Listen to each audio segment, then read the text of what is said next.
રાજ્યમાં 24 કલાકમાં 111 તાલુકાઓમાં વરસાદ વરસ્યો। છેલ્લા 24 કલાકમાં 7 તાલુકામાં 2 ઇંચથી 5.75 ઇંચ સુધીનો વરસાદ વરસ્યો છે। 24 કલાકમાં સૌથી વધારે વરસાદ જલાલપોરમાં 5.75 ઇંચ વરસ્યો।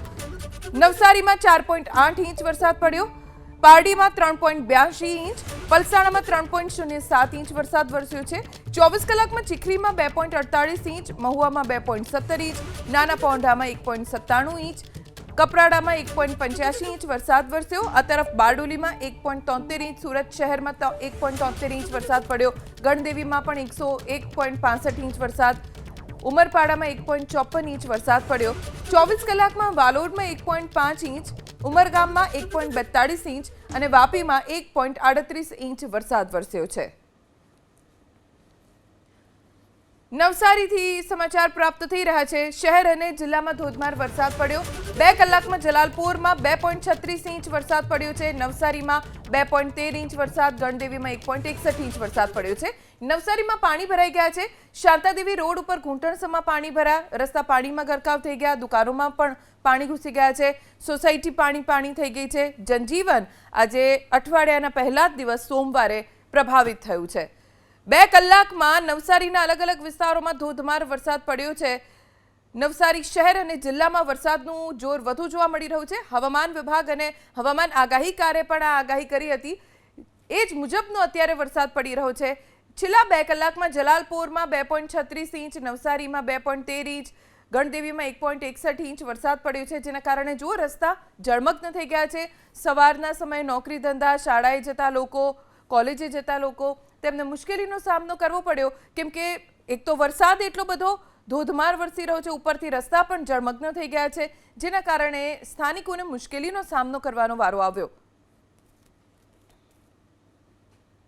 નવસારી શહેરમાં મોડી રાતથી શરૂ થયેલા વરસાદના કારણે જનજીવન પ્રભાવિત થયું છે। દ્રશ્ય સીધા બતાવવા માંગીશ। નવસારી શહેરના શાંતાદેવી રોડ વિસ્તાર પર અત્યારે આપણે ઉપસ્થિત છે અને શાંતાદેવી રોડ સૌથી નીચાણવાળો વિસ્તાર છે અને સમગ્ર શહેરમાં જ્યારે વરસાદ પડતો હોય છે ત્યારે આ વિસ્તારમાં પાણી ભરાઈ જતા હોય છે, ત્યારે આ જ વિસ્તારમાં અત્યારે પણ ઘૂંટણસમાં પાણી ભરાઈ ગયા છે, જેના કારણે અનેક દુકાનો જે છે એ બંધ કરવાની ફરજ પડી છે। કેટલાક દુકાનોમાં પણ પાણી છે। લોકોએ પોતાનો માલ સામાન જે છે એ સુરક્ષિત જગ્યાએ ખસેડી લીધો છે। આ વિસ્તાર સૌથી નીચાણવાળો વિસ્તાર છે અને જ્યાં સામાન્ય વરસાદમાં પણ પાણી ભરાઈ જતા હોય છે, ત્યારે ગઈકાલથી જે પ્રમાણે 122 mm થી વધુ વરસાદ વરસ્યો છે, જેના કારણે આ વિસ્તારમાં અત્યારે ઘૂંટણસમાં પાણી ભરાઈ ગયા છે। જોકે ડ્રેનેજ લાઇનમાંથી યોગ્ય નિકાલ ન થવાના કારણે આ પરિસ્થિતિનું નિર્માણ થયું છે।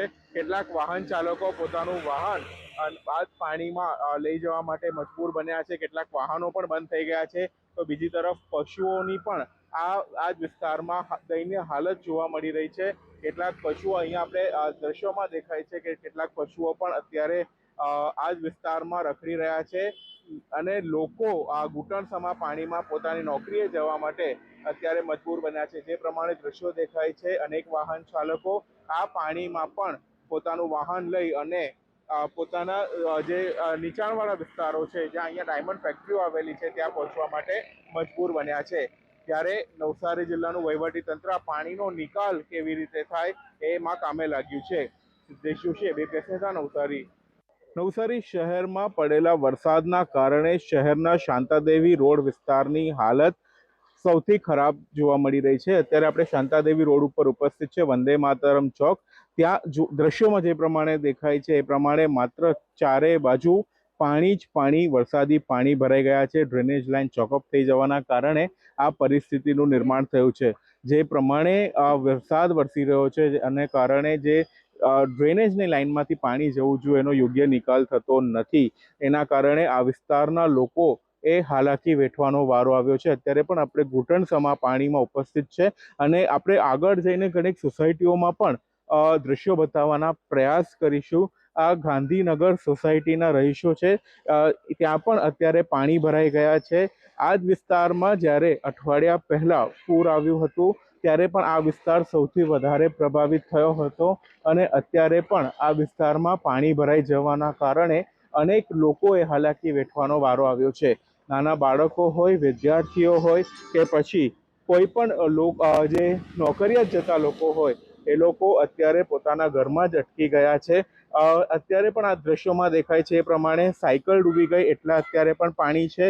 આ જ વિસ્તારમાં પણ જે પહેલા પૂર આવી હતી ત્યારે પણ એટલા જ પાણી ભરાયા હતા અને લોકો પોતાના ઘરે રહેવા માટે મજબૂર બન્યા છે. જે પ્રમાણે વરસાદ વરસી રહ્યો છે એના કારણે નવસારીનું જનજીવન ક્યાંક ને ક્યાંક પ્રભાવિત થયું છે. અનેક વાહન ચાલકો અટવાઈ પડ્યા છે. વાહન ચાલકો જે છે એ પોતાનું વાહન જ આ પાણીમાંથી લઈ જવા માટે મજબૂર બન્યા છે. શાળાએ જતા વિદ્યાર્થીઓને હાલાકી પડી રહી છે. એ લોકોના વાહન બંધ થઈ જવાના કારણે લોકો હેરાન થઈ રહ્યા છે. નવસારીમાં જે પ્રમાણે વરસાદ વરસી રહ્યો છે અને ગટરિયા પૂરના કારણે નવસારીનું જનજીવન પ્રભાવિત થયું છે. સિદ્ધેશ જોશી, એબીપી અસ્મિતા, નવસારી. પરિસ્થિતિ સાહેબ એ છે કે આ 1 વર્ષથી મહાનગરપાલિકા આપના નવસારીમાં થઈ, જ્યારે નગરપાલિકા હતી ને ત્યારે શાંતાદેવી વિસ્તારમાં વરસાદ ગમે એટલો પડતો ને આટલું પાણી ન ભરાતું. મહાનગરપાલિકા થઈ તે પછી આ પાણી ભરાય છે, વરસાદ બંધ થઈ જાય પાણી ઉતરતું નથી. અહીંયા અમારી ગાંધીનગર સોસાયટી છે, આટલા પાણી છે કમર સુધીના. નીચે ભાડૂત માણસો રહીએ, બિચારાને કરવાનું શું? સ્કૂલના છોકરા છે, બધાને જવાનું કેવી રીતે? 3 વાર રજૂઆત કરી, હજુ કોઈ સોલ્યુશન નથી. 10 ફૂટની ગટરના ભૂંગરા છે, એક ફૂટ ગટર જ ખાલી છે, બાકી બધી ઈંટથી રેતીથી ભરેલી છે. કોઈ સાફ કરવા નથી આવતું, કોઈ પણ કાંઈ જવાબદારી લેતું નથી. તાપીથી સમાચાર. જિલ્લામાં વરસાદી માહોલ. વ્યારા શહેર અને ગ્રામ્ય વિસ્તારોમાં વરસાદ. વાલોડમાં 1.5 ઇંચ વરસાદ, વ્યારામાં 1 ઇંચ વરસાદ વરસ્યો છે. દક્ષિણ ગુજરાતના વિસ્તારોમાં વરસાદ વરસવાનું અનુમાન હવામાન વિભાગે અગાઉ પણ વ્યક્ત કર્યું હતું. હવામાન આગાહીકાર અંબાલાલ પટેલે પણ અનુમાન વ્યક્ત કર્યું હતું. તે મુજબ જ અત્યારે દક્ષિણ ગુજરાતના અલગ અલગ જિલ્લામાં વરસાદ વરસી રહ્યો છે. તાપીમાં શહેરી અને ગ્રામ્ય વિસ્તારોમાં વરસાદ પડ્યો છે. તાપીના વાલોડમાં 1.5 ઇંચ અને વ્યારામાં 1 ઇંચ વરસાદ પડ્યો. આ તરફ સૌરાષ્ટ્રની વાત કરીએ. જૂનાગઢમાં વરસાદી માહોલ સતત બીજા દિવસે પણ યથાવત છે. જૂનાગઢમાં વરસાદી ઝાપટા પડ્યા. ભવનાથ સહિત વિસ્તારોમાં વરસાદ વરસ્યો. ગ્રામ્ય પંથકમાં પણ વરસાદ પડ્યો છે, જેના કારણે બફારામાં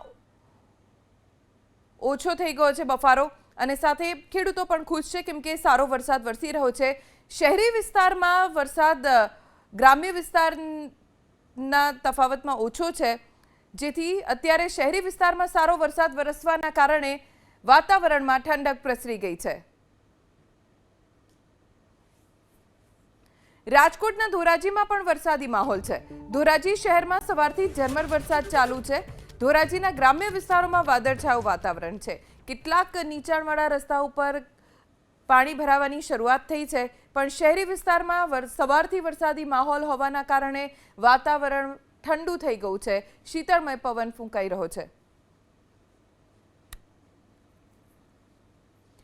આ તરફ સુરેન્દ્રનગરમાં રાત્રે વરસાદ પડ્યો. લીંબડીમાં રાત્રે વરસાદ ખાબક્યો. 1 ઇંચ જેટલો વરસાદ સુરેન્દ્રનગરમાં રાતના સમયે વરસ્યો, જેના કારણે નીચાણવાળા રસ્તા ઉપર પાણી ભરાઈ ગયા. રાત્રે વરસાદ વરસવાના કારણે કેટલાક રસ્તા જળમગ્ન થઈ ગયા. લગભગ 1 ઇંચ જેટલો વરસાદ લીંબડીમાં વરસ્યો. હજી પણ વરસાદ વરસશે તેવી હવામાન વિભાગની આગાહી છે.